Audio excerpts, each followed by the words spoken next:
안녕하세요. 반갑습니다. 강교수의 간호TV입니다. 이번 시간에는 기초간호학에서 간호관리에 대한 요점 정리를 하도록 하겠습니다. 최근 5년간 기출문제를 반영하였기 때문에 다른 영상들도 보신다면 합격하실 수 있습니다. 준비되셨나요?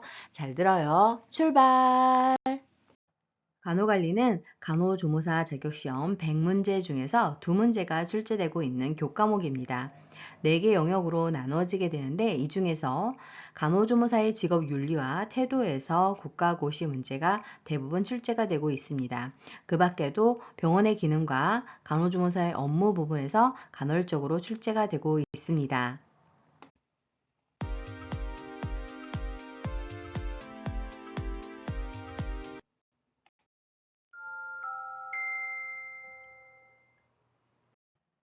직업마다 필요한 직업 윤리는 다르게 되는데 인간을 대상으로 하는 간호조무사는 특별한 직업 윤리를 갖게 됩니다. 이런 간호 윤리를 실천했을 때 유익한 점이 무엇인지가 이렇게 국가고시에 출제가 많이 되었습니다. 어떤 점들이 있을까요? 자기 직무와 관련된 자기 자신을 아는 데 도움이 되고 문제에 직면한 가운데 판단을 내려야 하는 경우가 많아지게 되는데 이때 선하고 지혜롭고 양심적인 판단을 하는 데 도움이 됩니다. 또한 환자나 자신을 위하여 유익한 행동의 방향을 제시해 주게 되고 법적인 책임 한계까지도 식별하는 데 도움을 주게 됩니다. 뿐만 아니라 기쁨과 보람을 느끼게 해주고 업무를 수행할 때 있을 수 있는 어려움을 바르게 극복하고 감사와 기쁨을 느낄 수 있게 해준다는 점이 유익한 점이 되겠습니다. 간호조무사의 직업 윤리와 태도에는 주의 의무 태만과 설명 및 동의의 의무가 있게 되는데 이 부분은 과거 자격시험에 다수 출제가 되었습니다. 특히나 첫 번째 주의 의무 태만이 출제가 되었습니다. 자, 그러면 주의 의무 태만은 무엇일까요? 타인에게 위해한 결과가 발생하지 않도록 정신을 집중할 의무를 말하는 것인데요. 이를 태만히 하는 것을 주의 의무 태만이라고 합니다. 즉 업무 능력이 있는 사람이 주의해야 할 의무를 다하지 않음으로써 남에게 손해를 입히게 되는 것을 의미하는 것입니다. 간호사나 간호조무사의 업무상 과실이란 보통 주의 의무 태만인 경우가 대부분입니다. 두 번째로 설명 및 동의 의무에 대해서 알아보도록 하겠습니다. 이것은 의료 행위에 대한 환자의 자기 결정권을 보호하기 위한 것인데요. 의료인은 대상자에게 의료 행위를 시행할 때 사전에 설명 및 동의를 구해야 합니다. 간호조무사의 직업 윤리와 태도로는 공익성을 중시하고 정직한 행동을 하는 것이 필요한데요. 이 부분은 17년상, 18년상, 21년하, 23년 하반기 자격시험에 출제가 되었습니다. 간호조무사는 공익성을 중시하고 정직한 행동, 즉 투약 실수 보고하지 않는 경우 혹은 병동 물품을 분실하고 그 사실을 숨기는 경우 등은 정직한 행동에 위배되기 때문에 동료 간 상호 협조를 통해서 정직한 행동을 하는 것이 필요하겠습니다. 이번에는 직업적 태도에 대해서 알아보도록 하겠습니다. 이 부분은 9가지 부분으로 나눠지게 되는데요. 첫 번째로 성실과 책임 완수입니다. 이 부분은 19년 하, 20년 상, 21년 하, 23년 상반기 자격시험에 출제가 되었습니다. 간호는 환자에 대한 커다란 영향력을 가지고 있기 때문에 간호사를 보조하는 간호조무사는 자기 직무가 무엇인지 잘 알아서 어디서든 성실하게 임해야 합니다. 그리고 자기의 직무 한계를 분명히 알고 일하면 간호사고를 예방하게 되는 경우가 많게 됩니다.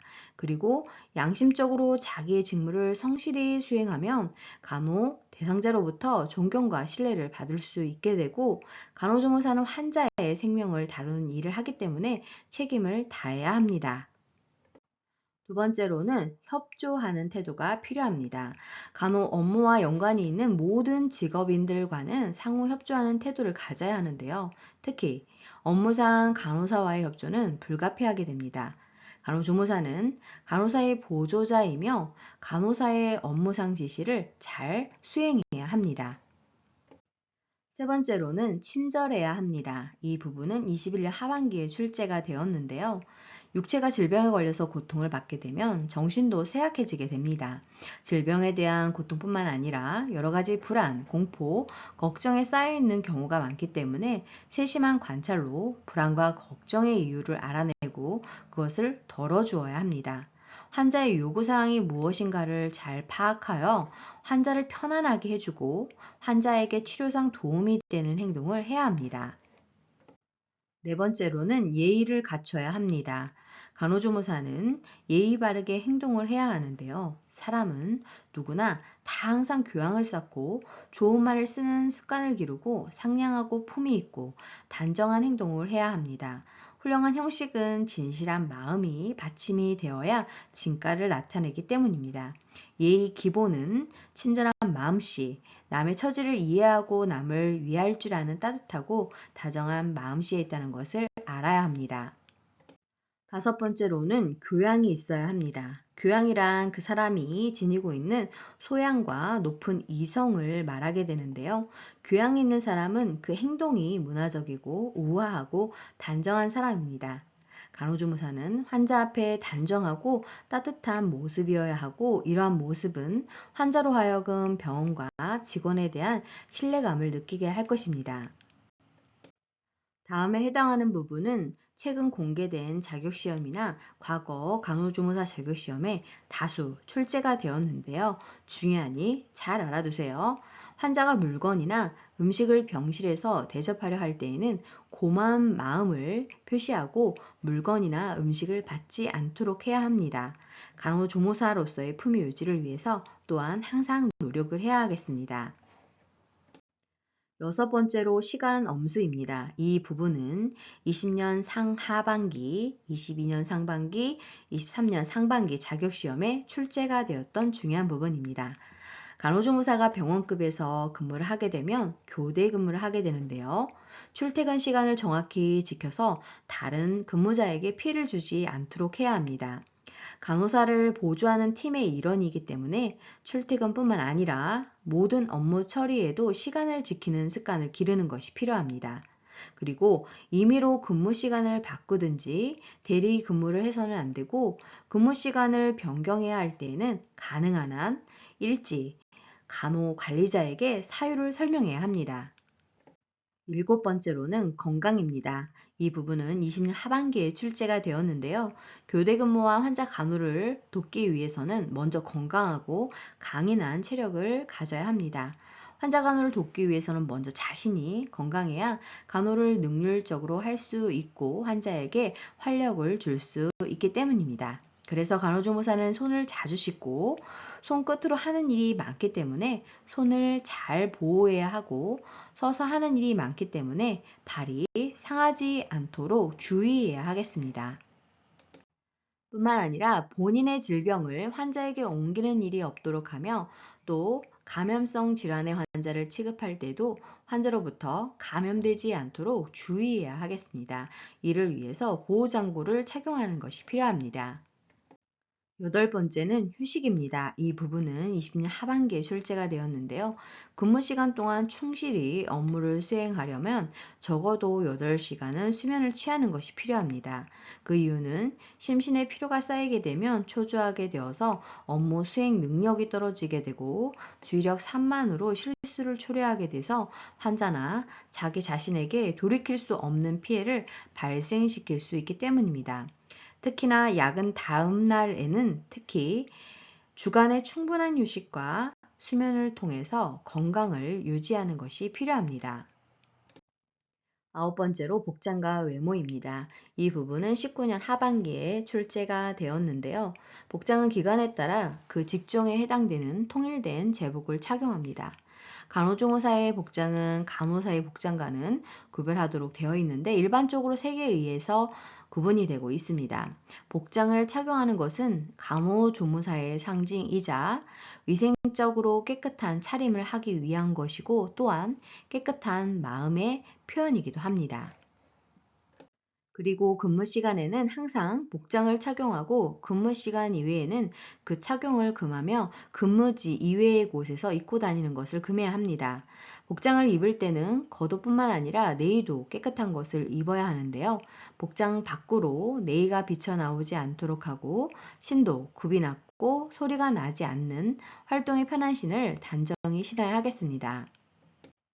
다음으로는 직업적 관계에 대해서 알아보도록 하겠습니다. 첫 번째로 의사와의 관계입니다. 이 부분은 17년 하, 22년 상, 23년 하반기 자격시험에 출제가 되었습니다. 간호조무사는 의사가 환자를 진찰하거나 치료할 때 드레싱 준비를 하거나 치료에 맞는 자세를 잡도록 환자를 도우면서 의사에게 협조할 수 있습니다. 그러나 의사가 부도덕한 행위를 요청할 경우에는 거부할 권리가 있습니다. 두 번째로는 간호사와의 관계입니다. 이 부분은 17년 상반기 자격시험에 출제가 되었는데요. 간호조무사는 간호사의 지시와 감독하에 간호 업무를 하게 됩니다. 병실 내 침대나 의자는 수간호사의 관리 책임하에 있으며 간호조무사는 간호사가 계획하는 간호계획과 계획에 따른 지시 업무를 수행해야 합니다. 그리고 환자 상태에 이상을 발견했을 때나 간호사가 지시한 업무를 수행하지 못했을 때에는 반드시 간호사에게 보고해야 합니다. 그리고 직장을 그만둘 경우에는 적어도 한 달 전 사직 의사를 알려서 후임이 정해진 다음 떠나야 하겠습니다. 세 번째로는 동료와의 관계입니다. 이 부분은 23년 하반기 자격시험에 출제가 되었는데요.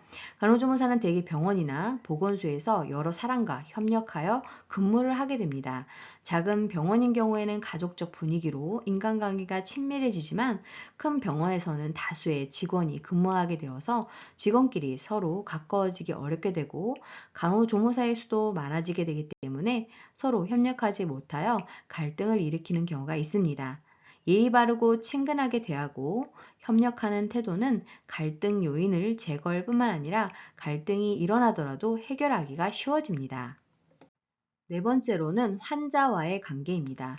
이 부분은 17년 하, 19년 하, 22년 상, 22년 하, 23년 상하 반기에 출제가 되었던 중요한 부분입니다. 간호조무사가 표현하는 동정이나 인정은 정도를 넘지 않도록 해야 하고 자신은 환자를 돕고 필요한 경우 교육을 해야 할 책임이 있음을 항상 자각하여서 직업인으로서의 품위를 잃지 않도록 해야 합니다. 환자의 원만한 의사소통을 위해서 환자의 이야기를 주의 깊게 들어줘야 하겠습니다. 뿐만 아니라 환자의 진단, 예후, 치료는 간호조무사의 업무에 속하지 않기 때문에 함부로 말해서는 안 됩니다. 이 부분이 중요합니다. 환자의 이상 증상이나 궁금해하는 것을 간호사에게 보고하며 의사나 간호사에게 직접 문의하도록 설명을 해야 합니다. 또한 업무상 알게 된 환자의 비밀, 즉 질병 상태, 직업, 경력, 대인 관계 등에 대해서 특히 환자에게 불리한 비밀을 동료, 간호조무사나 다른 직원에게 누설해서는 안 됩니다. 비밀 누설에 대한 부분도 중요한 부분이니 비밀 유지를 하도록 노력해야 합니다.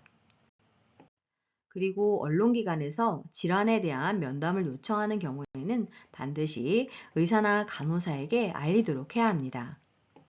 다섯 번째는 환자 가족과의 관계입니다. 이 부분은 17년 하, 19년 하, 20년 상, 23년 하반기 자격시험에 출제가 되었습니다.